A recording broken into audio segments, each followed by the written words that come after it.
Okay, welcome everybody. So I kind of want to start with everyone going around. Introduce yourself, what year and where do you go? And either a cool project you're working on or your favorite photo book or photographer. So someone can go first. All right, I suppose I will start. My name is Michael Andriolo. I currently go to Kent State University. I'm a senior there. I'm going to graduate here in a little less than a month, so 2020. And I'm currently a contributor at the Portager, which is a local news upstart here in Portage County, Ohio. Um, it's sort of like, a lot of the only paper around this area is owned by Gannett. And we wanted to try to start something locally owned. So we're doing our best right now. It's pretty cool. And my favorite photographer slash photo book right now is Ben Brody's Attention Service Member. It's a book that sort of analyzes the effects of being a war photographer from, like, he worked for the military, so it's sort of analyzing what it means to create propaganda and work as a photojournalist for a cause that you may not support. And it's really interesting. It analyzes the psychological effect on him and how he thinks that affected other people.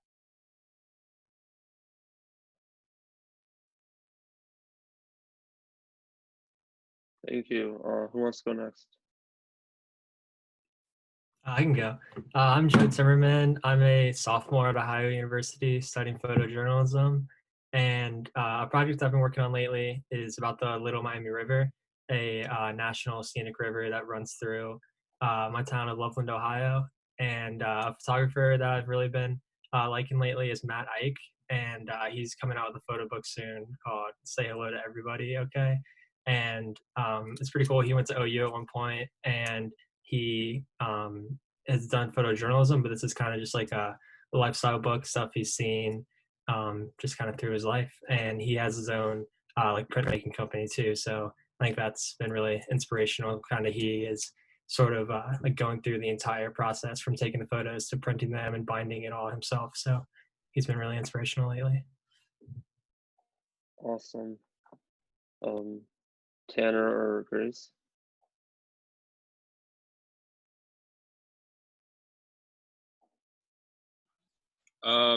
Yeah, I'm Tanner Pearson. I go to Ohio University. I'm a sophomore.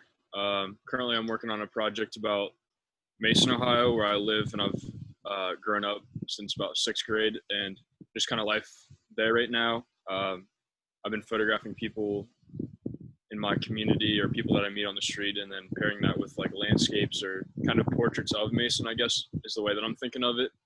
And I think one photographer that's really been inspiring me recently is Danny Wilcox Frazier in his book Drift List.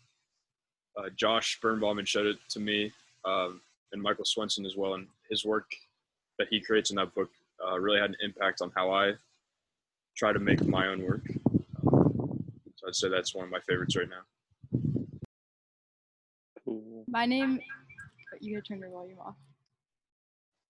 All right, my name's Grace. I'm a sophomore at Ohio University, and right now I'm working on a project about motherhood during the pandemic, specifically mothers that used to work and now stay at home, and how they're dealing with kind of just like the loneliness of staying at home during a pandemic with your children. A lot of different inspirations, but one that kind of just inspires me in general is Eugene Richards. Specifically, he has a book called Cocaine True, Cocaine Blue. And I love the access that he gets to people and just how he stays with them for so long and gets to see really these moments that they don't let anyone else see. And so that's kind of what I hope to do in all of my photography. I'm Nate Swanson. I'm currently a junior at Ohio University. I'm working as a photo editor with The Post right now. One of my favorite photographers at the moment is Tom Brenner. He covers a lot of politics in DC, especially the Trump administration. And I just think a lot of his work has been super inspirational because he really just finds like the most creative way possible to be covering politics, telling stories, showing irony, showing fallacies, just like really telling the story in like a really creative way. And I think that's definitely something I want to be doing once I'm older, is just like really covering politics and just like kind of mimicking how he does it with like my own style too. A style or like a project of my own that I'm trying to work on that I didn't have enough time to do over the summer that I'm trying to return to while home on break, just showing the polarization of Chicagoans versus rural Illinoisans, because it's such a polarized state, and especially during the election too. A lot of central and southern Illinoisans are really just kind of polar opposites and like really unhappy with the politics and like the blue county that is Cook County, Chicago. So I think like showing different lifestyles and the different like polar just ways they kind of go about their lives, especially now in the pandemic, would be like super interesting just to like cover and be showing like how the opposites are in like the story. So I think that's something I want to try and continue working on while home on break. Sounds awesome. Well, thank you for everyone sharing. For me, my name is Ryan Grabowski. I'm a sophomore, like three of other of my friends here. I also attend Ohio University. Right now, I'm finishing off a project about farms in the Cuyahoga Valley. Um, I'm from Cleveland, Ohio, and not too far is the Cuyahoga Valley National Park, and within them, they have an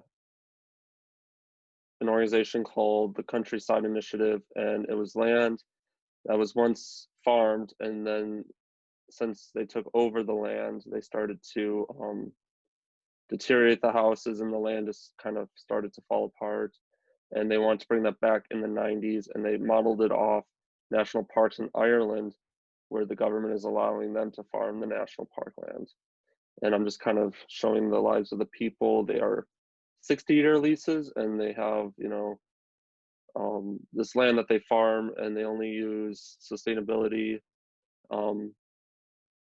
techniques and other stuff like that. So it's kind of interesting how the geography kind of coincides with that. So, and I think of one of my favorite photographers just kind of on Instagram is kind of maybe either Eric Lee or Anna Money.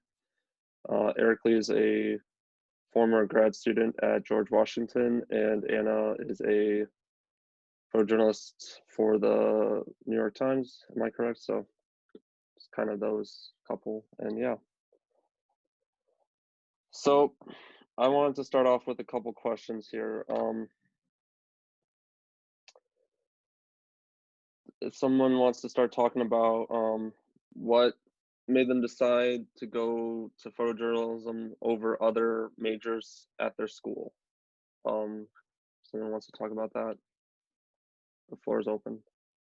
Yeah, that definitely like comes to mind, and like I've always thought about like why I've chosen like photojournalism. So like as a junior in high school, as I mentioned before, I took a college visit to SCAD because what I loved photography at the time, and obviously I still do, but like my taste in it really developed toward more of a documentary approach, more of a candid approach to it all. I was in an AP art course my senior year of high school, and it was an emphasis more on like the fine art and just the heavy editing and the heavy creative approach to photography. And that just wasn't really lining up with my style. It wasn't at all. Since I really had a liking toward like Vivian Meyer's photography at the time. She was the photographer who got me into this in the first place. And I realized that the documentary photography, the photojournalism approach to it all is what really attracted me. And Ohio University and Kent State University were two of my top picks for photojournalism programs. And I was going to go to Kent State, but then Ohio University was the one that really just like pushed me to just enroll there. And I've seriously been beyond grateful for the program I've been a part of and just the connections and people I've met uh, there and other schools, just covering basically everything. And it's given me more opportunities than I initially thought I would have had. I mean, like you asked me 3 years ago what I would be doing today, I would definitely not think I'd be doing this, and end up where I am now. So photojournalism has really just been my calling. I feel like it's been my way to understand the world and help other people understand the world around me, and around them too, because I feel like growing up I didn't understand much. And I feel like through my lens is like my answer and my calling to try and portray how I observe things. And that's definitely like the path I've found myself on. And I feel like it's the appropriate one too. So it's definitely like my calling. And I feel like it's definitely the most, just the best thing that's like happened to me thus far. So Do you think you stumbled upon it kind of naturally, or kind of more like you just kind of felt like this is what like did you find the major just kind of sifting through all the majors, or did you kind of know already when you started to apply that this is what you wanted to do? I knew upon applying, this is what I wanted to do. I applied for the program, and like I just knew this is what I wanted to be working toward. And I saw the alumni that came out of the program and what they offer, and like what photojournalism undergrads would be working on too, even photojournalism grad students, what they'd be working on. And like I fell into photography because of a photo course, a film photo course I took my freshman year of high school. I had my grandpa's camera that he had. He would take photographs here or there, and I just carry that with me. And then I got my first DSLR, and I worked with that throughout high school. I fell into like my own style, what I personally loved about photography, what I thought was beautiful, and that's what kind of led me on the path to where I am now. So here I am. Oh, that's awesome. We're glad you're here. Yeah. Does anyone else want to add something about how they found the program or anything likewise? I'll add something. I think the main reason that I probably started looking into it is because it wasn't a desk job. And I knew that I didn't want to be sitting at a desk for 8 hours in the day. And I think what I like about this is that it gives you the opportunity to go out and see all of these cool things and meet these people that you wouldn't otherwise have the opportunity to. But then you still get to go home and relax when you edit the photos. So you kind of get the best of both worlds. You get to adventure and relax. Also, I think that the VisCom, particularly, I don't know about Kent, but the VisCom at OU, they're very welcoming. And I know when I went to the orientation day and I went and got to meet them, they were so nice reviewing my portfolio. And then they let me come to a talk. They had a speaker come. Isadora Kosowski was her name. And she gave a photo presentation about her work. And I think just the community there really drew me in as well. Yeah, honestly, like wholeheartedly agree with that because like growing up, I knew like two things I loved doing was art and traveling. Like traveling, I love to see new places. My family just took like road trips everywhere. All we did was just like drive everywhere. And like that way I was able to see everything that was on ground level view. And I was able to see my entire surroundings. And I met like some extraordinary people growing up. And I feel like the combination of that, like my love for arts that I've always had either like passed down through my family with like painting, drawing, and whatever, and just like always having like the creative side of me, like combining the two of those into just like my love for like meeting new people and just like being able to see new things. Like it's just an extraordinary like experience for me, and also being able to just like understand more about my surroundings too. So definitely like being able to like travel and meet new people and not being stuck at like a desk job. Like I knew deep down like that's not something I could be doing because I would not be happy that way. So like that's definitely like what I feel like every photojournalist calling is, and like why they chose this job. I mean, I can't speak for everyone, but I feel like that's just like definitely something we all probably have in common. Yeah, and I can, I can't say that Kent is like the exact same as OU. OU definitely has a way more robust program. Um, but what I will say is that Kent sort of offers the ability to work very one-on-one with professors. We don't have a ton of Photo J students, so we don't even have a photojournalism program here. It's journalism, and then you can choose to structure your curriculum so that you take photography classes. Um, and we don't have a ton of kids that are super into photojournalism here, and it's a double-edged sword. It's sad, but it's also really cool because it's allowed me and other people who are really passionate about the field to meet incredible people and work very one-on-one, very hands-on with them, and sort of get a more kind of like mentorship sort of feel through my education, which I thought was really cool. That's definitely been a big part of me kind of growing because when I first started, I was coming straight off of a year failing out of computer science at UC. And so I was like, okay, what's the opposite of math? Writing. Okay, journalism. And so I started kind of that way. And then as I got more into the program, I was like, okay, I've been feeling so worn down by all these things in the world that I see that I feel like are messed up and that are wrong. And journalism, I think, is one of the ways that, all of us collectively can be better as people. It's like we're in a truth desert right now. I'm sure as everyone's seen the past 4 years, it's gotten worse and worse. And, as journalists, there's that age old saying, we hold truth to power, right?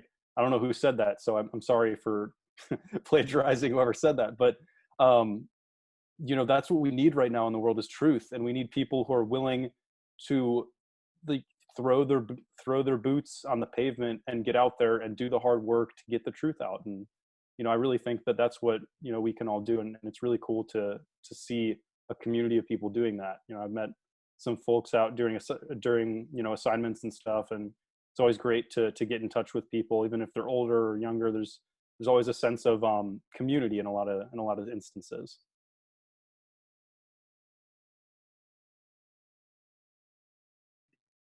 Yeah, I think going with that, I feel like just like the ability to sort of make a difference with what you're passionate about is really important. And that's something that drew me into doing photojournalism. Like growing up, I always loved writing and I knew that I wanted to do something with that. And then it wasn't until about like sophomore year or so of high school where I kind of like picked up a film camera for the first time and like took a class and really just fell in love with the whole process of photography.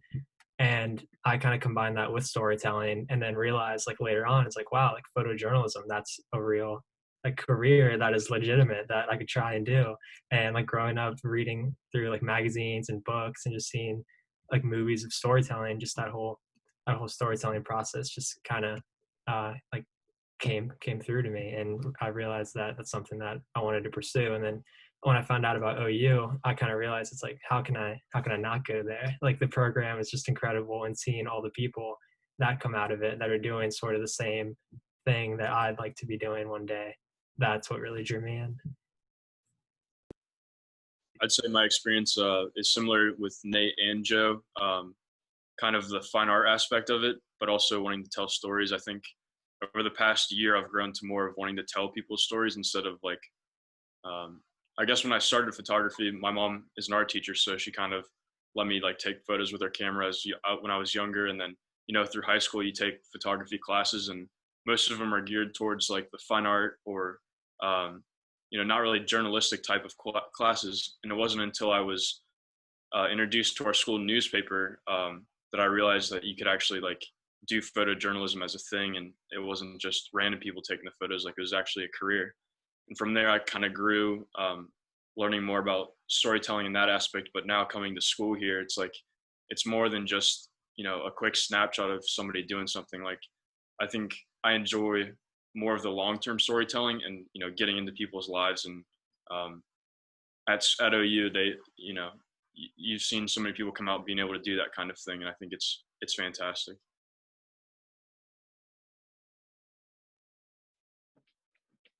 Good. I agree. All your answers are very, they coincide with one another. And yeah, for me, I think I really liked the photography part, but I didn't want to be in a studio.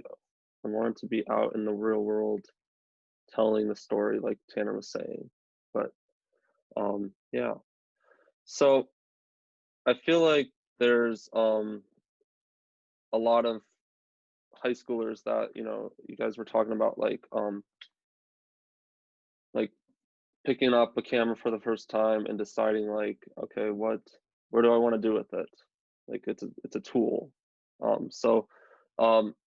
If someone is looking, like they're in high school, maybe they're freshmen or something, what is some tips, or like what could a high schooler be doing to prepare for something to get into college? Like, picking up stories, like learning how to do this. What would some tips be if anyone has any thing they want to talk about with that? I think just for starters, like they should be like introduced to just a bunch of photographers and their styles too. I mean, like, were you talking about them like entering in photojournalism specifically, or just like photography as a whole, like, or like that, or like commercial fine art photography? More like the photojournalism side, Yeah. because yes, this is I feel like if where they we want to begin. like fall into that, like really pave that path with themselves, like really just like pay attention and become more observant of your surroundings. And that's what I feel like I've become more. It's just like seeing every scene and every like part of my environment as just like a work of art in itself, and just like how I could frame that and how that could look, just like post editing and whatever. Like that's just like become my mindset at this point, and just like really training yourself to think that way, artistically, just more creatively, journalistically, what you can make a story out of something, out of someone. Just like falling into that, I feel like is just the best way to pave that path for yourself, and Yeah, just like and falling in love with the people around you and just your environments, and just like the best way to utilize this tool that is your camera, and being able to use that to the best of your ability. yeah, sort of going off of thinking journalistically and getting your mind ready for this kind of thing. I would say, try to get yourself out, have some you know, coming of age experiences, and really see what you have to say. Because even within the realm of photojournalism, that's broad in itself. Because, you could work for a newspaper, you could do documentary style stuff, you could freelance. And, the industry is moving towards freelancing. A lot of people that like shoot for Getty or shoot for the Times, they're mostly stringers or they're mostly freelancers. And, you know, so kind of trying to figure out what topics are you the best at covering and why are you the one to cover them. And I think that's been a movement in the field at large too, is when we're talking about like involving people of color and allowing them to tell their own stories and all that kind of stuff. It's like, why are you the one who should be covering these kinds of topics? And I think thinking about that early on, trying to figure out exactly what you're interested in and how you can turn that into something that makes that into a career, really. And figuring out how to turn that into a career, I think, is important to at least keep in mind early on.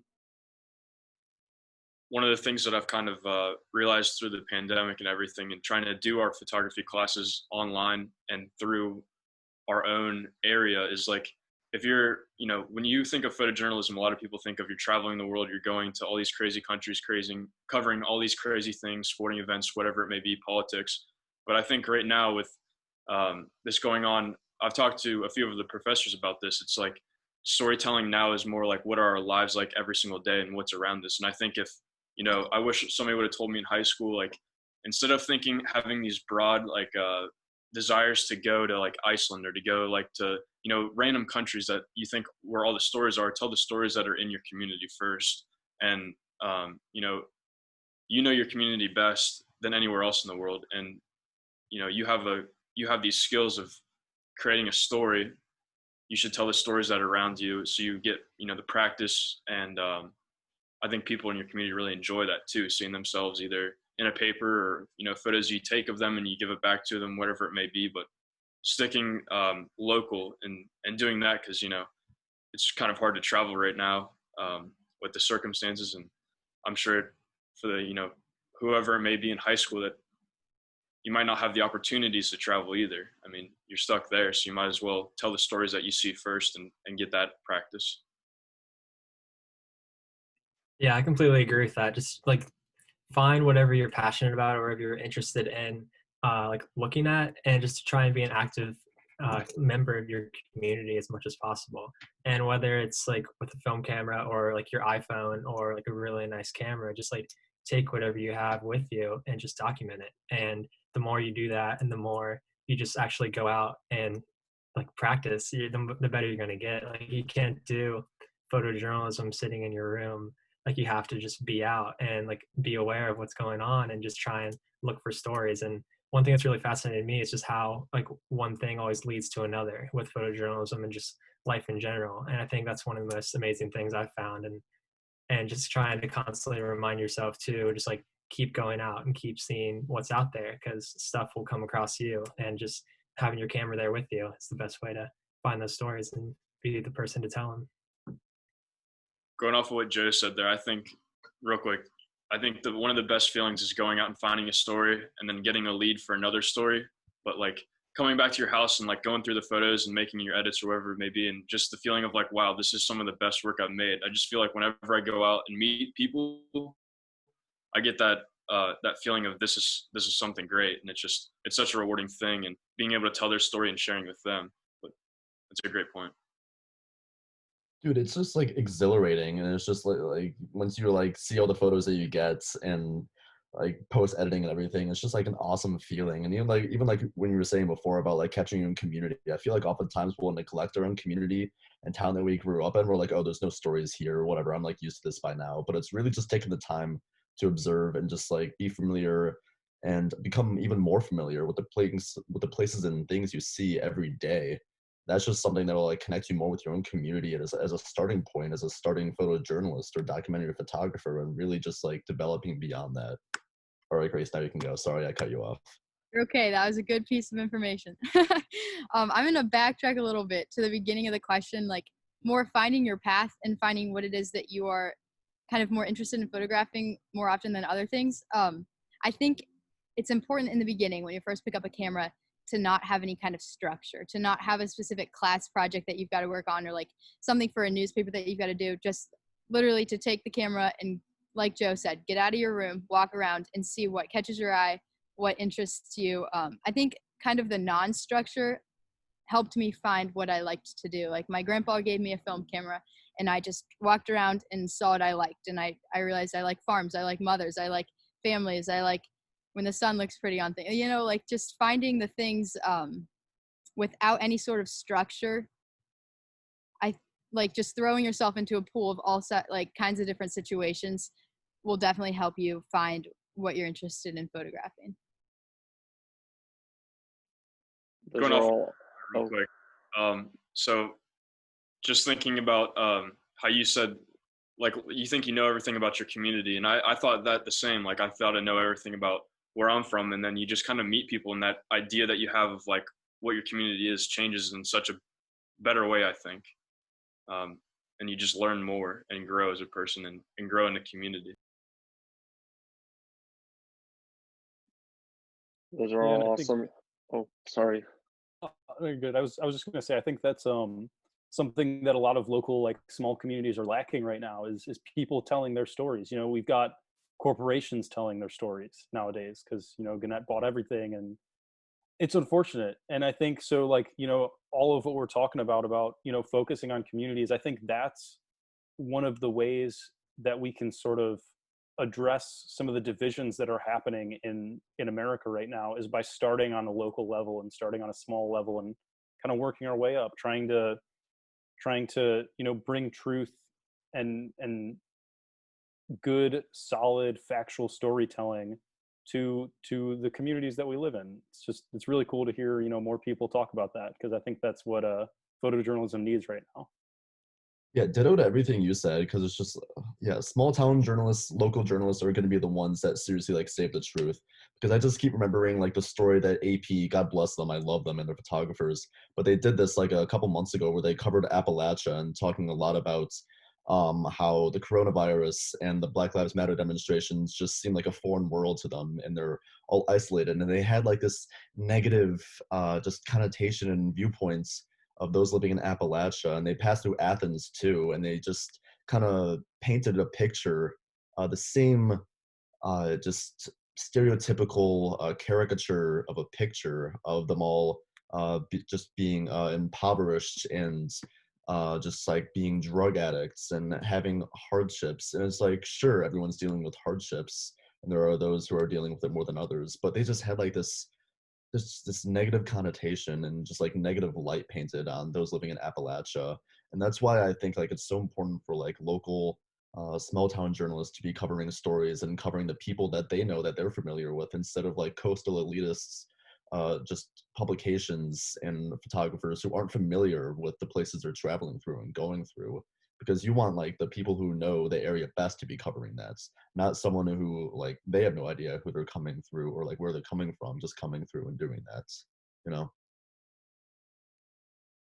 So true. And I think like that's one of the things that's really started to shift in our field, is that like you as someone from America may be hard pressed to find a job covering the Middle East, for example, or something like that, because like with technology being more accessible all around the world, like publications are hiring people who know people in the Middle East to do their work, and so it's like, and this is something that I've heard from a lot of people that I look up to in the field, telling me like, look, man, stop trying to go overseas. Just be the best journalist in your area. Get hired by everyone whenever there's a story in Portage County or Athens or Chicago or Florida or wherever you guys are. Be that guy in your area, and that's how you can be successful in the field nowadays.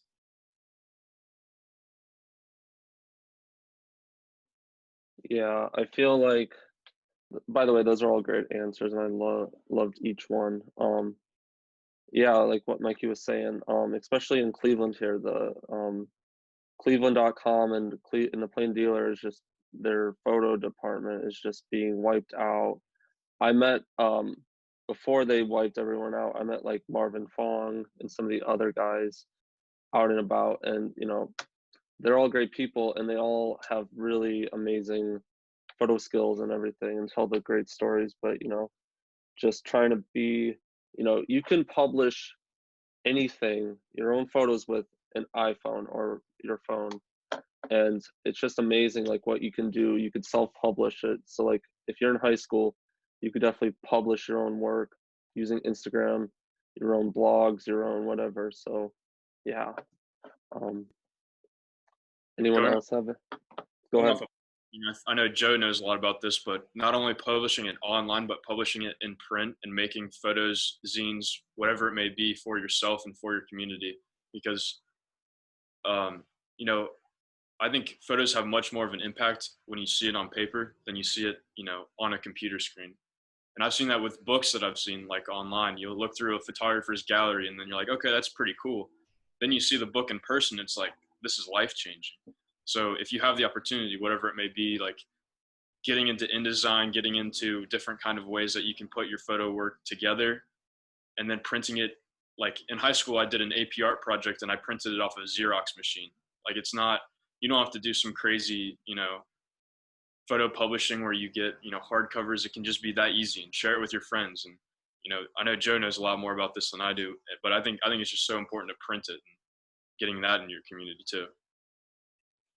Yeah, I completely agree. Just the fact of like getting your work out there, like we talked about before, for people that are coming up and want to do photojournalism or want to share like issues in their community, like go out and cover those. But also, once you cover them and once you have those photographs, like don't just let them sit in your SD card or like sit in your photo gallery. Like make a sort of Instagram account, or like even later on like a website, or just like post it on your Facebook or something. Just try and get that work out there.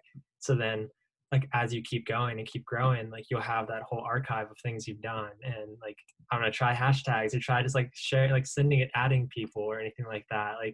Like Instagram is such a it's such a useful tool, because especially with those accounts, sort of like the everyday, like everywhere accounts, like the everyday rural America, and they have it like like there's all different sorts of like crowdsource accounts and places that your photos can be found and seen. And I think that's really important. And there's like no better feeling too than like seeing your own photos in print. I think that's just like fucking awesome. Like it's seriously like the best.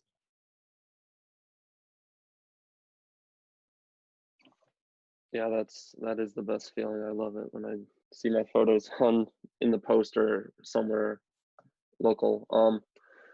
So I also had another question. If someone wants to get paid as a student, like either freelance or something, like how does someone start getting, paid as a student with such little experience, even if they're maybe still in high school or they're just going into college? Like how can someone find work as a student, if anyone wants to talk about that? So I would say one of the ways that I've started to find work is I'm an idiot because I never went to any workshops. You should go to workshops. That's where you meet the people who will hire you. So go to workshops, make friends with people. But one of the ways that I've started to get work is by just going to places where stuff is happening, and meeting people who are like, oh, hey, I need a videographer. Are you going to be, and there's this rally that's happening in Ohio. Can you go and cover it or something like that? If you sort of like meet just, random people, and well, not random people, if you meet other photojournalists and people working in the field, and you get to know them on like a friend level, go after a tough assignment, go to a bar with them, get a couple beers if you're of age, or get some food with them after an assignment or whatever, link up with people, and honestly just be out there, and the work kind of comes to you in ways that you would never expect, I think. But I also wanted to say, guys, I got to get off and head back to work. I really appreciate all you guys. Ryan, thanks for inviting me on to this. Y'all are all wonderful, and really cool hearing everyone's insights. So I hope you guys, best of luck in the field and all that. Good seeing you again. Also, Thank you drop again. your Instagram link so people can follow you, because I know we do. Okay. But yeah. Yeah, let me put that. Yeah, I would love to stay in touch with all you guys. So if you follow me on Instagram, I will absolutely follow you back. I'll put those in the description. For Cool, people. cool. I just texted it in the chat. So. All right, Wordo. All Take right, care. y'all. Good conversations. Best wishes. Yeah, good talking to you. Bye, Bye. Mikey. Thank you. Later. Anyone else have anything to say? I'll add something to that. I think, like he was saying, like, don't be afraid to meet people, but also don't be afraid to reach out to people, because they may not always know about you and reach out to you. Like if there's a small newspaper that's in your town, or even at your, like in your college town, just reaching out and seeing if they take positions for interns, or like even just a photographer for free, like the post, and then you kind of advance yourself up and maybe get paid a little bit. Or there's a newspaper in my town called Xenia Gazette that's right outside of my town, and I couldn't find anything online about like internships or job positions, but I just called and they were like, oh yeah, we'd love to have you. So probably just like not being afraid to call people and reach out, because you'd be surprised that people actually do need help.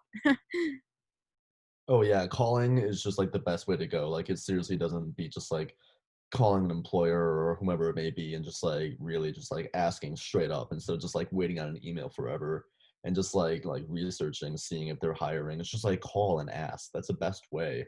I mean, like the way I tried to get noticed as a photographer, that I started getting like hired for like freelance work, is really just like keep posting and just like sharing your stuff online and with people, and like whoever it may be, like don't be bashful, like share your stuff. That's what really got me noticed a little bit as like a freelancer. And I was like hired for like a couple of gigs too in like high school as well. I think it's because like on Facebook I was just sharing a bunch of like Visco journals and stuff that I would put together, and just like some of my images I got on there, because like at the time that was the only place I knew where I could like professionally share my images. I mean, like I was a high school at the time, that's all I knew. But it got me noticed a little bit, and it made people want to like hire me just for like shooting like a couple events here or there. So it's just like no matter what it may be, just like share your stuff continuously, and that's how you get noticed, either by family members, friends of family members, or anyone else. And just joining Facebook groups too, making yourself known, like putting yourself out there, like, hey, I'm a photographer here for hire if you need. It's just like don't be bashful, just like share your stuff, share your work, because like you're all good, and it's like everyone knows they're like a good photographer. They know what their style is, so it's just like just share it, and that's how you get noticed to try and get hired for getting like a little money here or there. Yeah, I feel that's very important. And also, putting like doing your own stories, because a photo editor is not going to want you to do stories if you don't have any portfolio work. So having a strong portfolio first is really important. So in high school, I could have probably started doing a small newspaper, but I didn't think of it. So yeah, just stuff like that could really help anybody. I think one of the things that you can do in high school to make money doing photography is obviously like doing senior portraits, because your friends need senior portraits, their siblings need senior portraits. And while it may not be something that you like to do, you're still getting paid to do photography, and it's teaching you skills to like know how to do portraiture, know how to look for light, know how to, use your camera manually, and make mistakes too, because sometimes you're put in a position where you're going to take a portrait of somebody and you have maybe 30 seconds. You might have, a couple of minutes to make a good image, whereas you're spending time with somebody you're taking senior photos with, you've got an hour, 2 hours, whatever it may be, and you can kind of pre-visualize, this is the kind of look I want, this is the kind of image I want to create, or the message I want to convey. So I think, while it might get a bad rap or it's something you might not want to do, senior photos are a great way to get paid and still learn and make work that you can present to other people. I mean, I wouldn't necessarily put it in a portfolio, but, present it as work that you can, show to families or other people who might need their photos taken, because people will always want to have their photo taken to have on their wall. That's something that's never going to go away.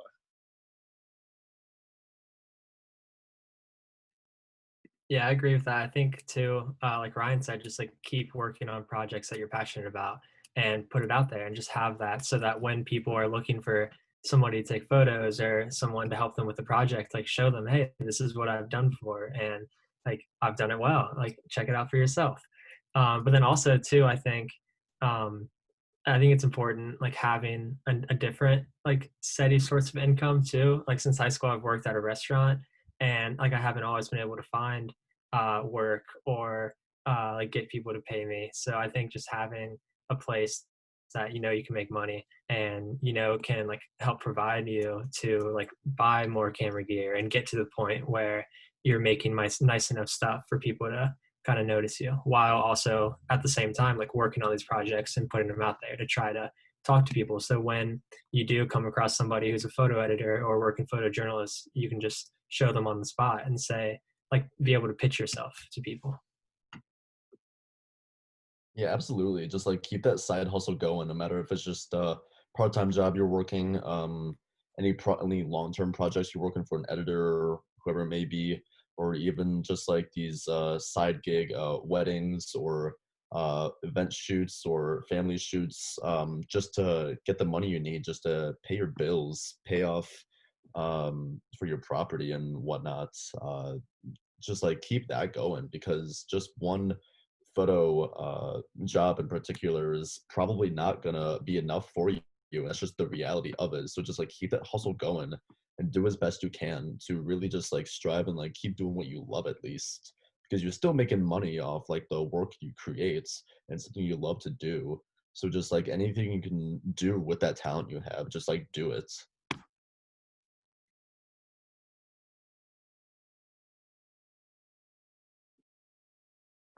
Yeah, I feel like that's really important. And one last point I want to drive home is, when you do get into college, or, even if you're out of college, and you still are trying to get work, I feel like your friends from either college or, depending on how you kind of structure your photojournalism career, your friends are going to be the ones who also get you work.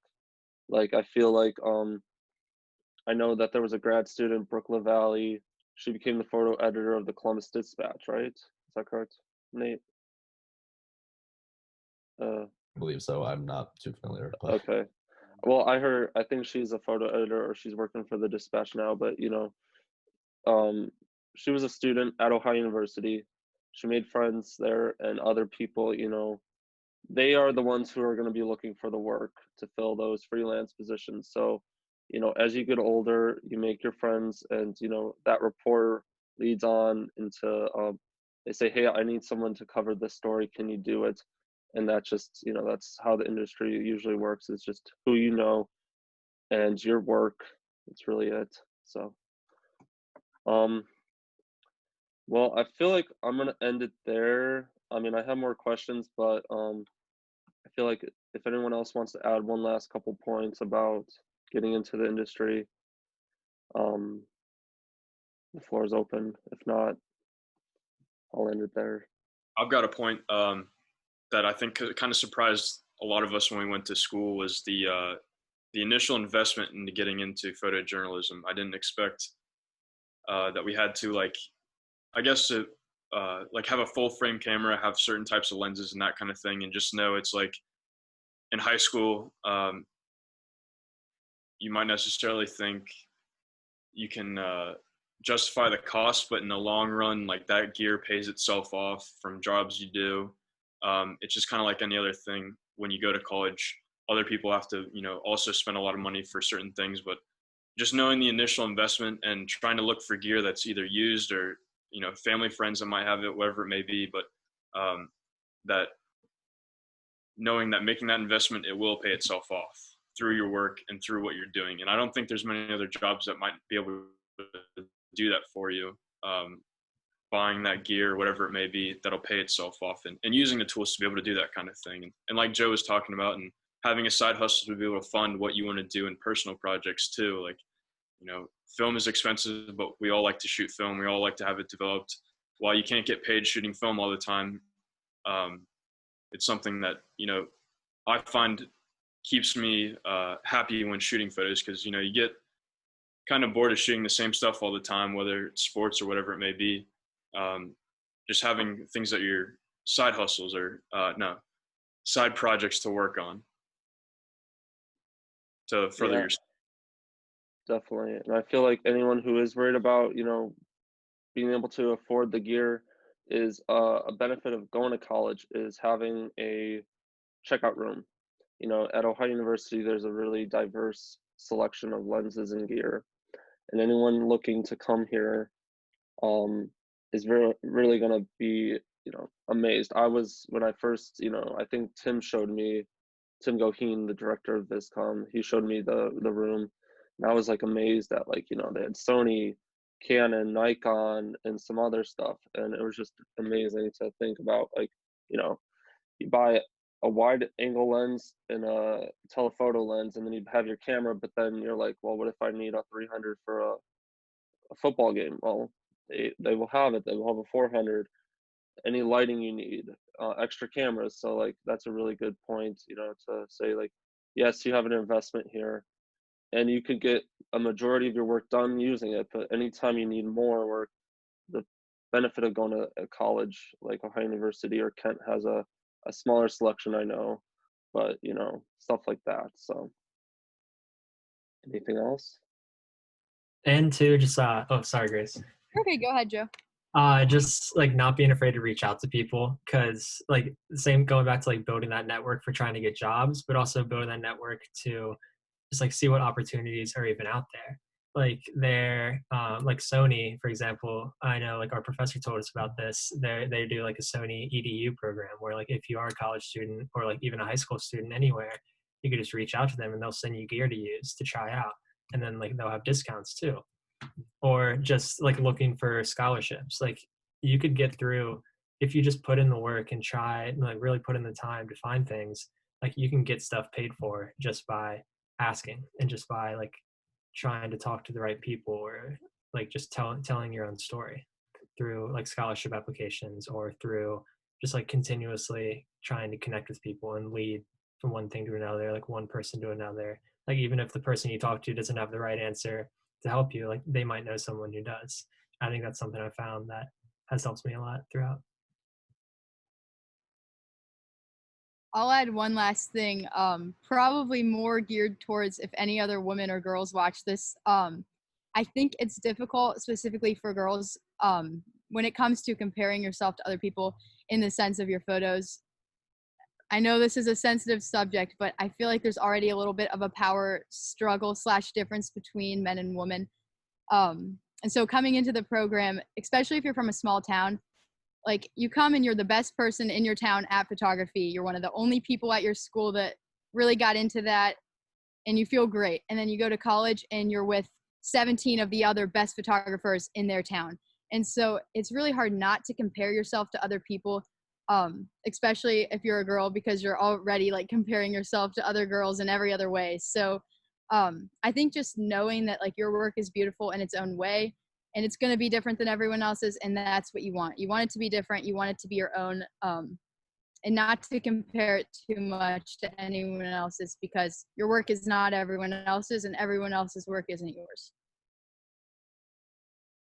Very well said, Don, or very said, whatever. You here?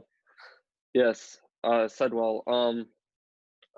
One last thing. I feel like everyone you look like you said, everyone comes from their own town and they're like the best ones, and they come into a room and everyone starts to see each other as competition. You know, yes, you are competing for the best photo at the end of the day, but you're all still friends. Like, I still talk with everyone here. And you know, even though like I was at a rally protest with like another friend, and we weren't competing for the same job, but you know, trying to get the best photos, we're still talking, we're still having a good time and everything like that. So everyone is your friend. Like was it from Nemo? Friend, you guys are friends, not food. So yeah. Anything last else, Nate? Yeah, like you were saying, I feel like that's just like the natural competitive nature that a lot of us as artists have, you know, like we are so proud of our work. And, you know, I mean, like, I think any of us would be lying if we said like we didn't want to like be the top one, like the, you know, like have our best work out there. I mean, like we all try our best anyway, and like at the end of the day, we are such a great community of people, and that's what brings us all together, is like the same thing that we've all fallen into. So like, yeah, it's our competitive nature as artists to really just like want to strive to be the best and like try and get the job that you want. You know, you have to be a little selfish sometimes in order to really get what you want. But it's the end of the day that we are such a great community of photographers. Well, it cut out. I'm just putting this video here just to thank everybody who attended the call and to the viewers on YouTube here. To any freshmen, if you ever want to reach out to me, you can DM me on Instagram, Ryan's_photos. I'll put everyone's link in the description, or their handle, and some other links to the different schools and the majors and minors. If anyone has any questions, we'll be doing probably another one, so you can put that in the comments section. It might not get a whole lot of views, but that's okay. It's a very tight niche. Very, not so many people are interested into going to school for specifically this. But yeah, for sure, put any questions you have in the description. And thank you for the first version of this podcast style talk about the intro to photojournalism. So thank you, and have a happy Thanksgiving if you're watching this today or tomorrow. So yeah.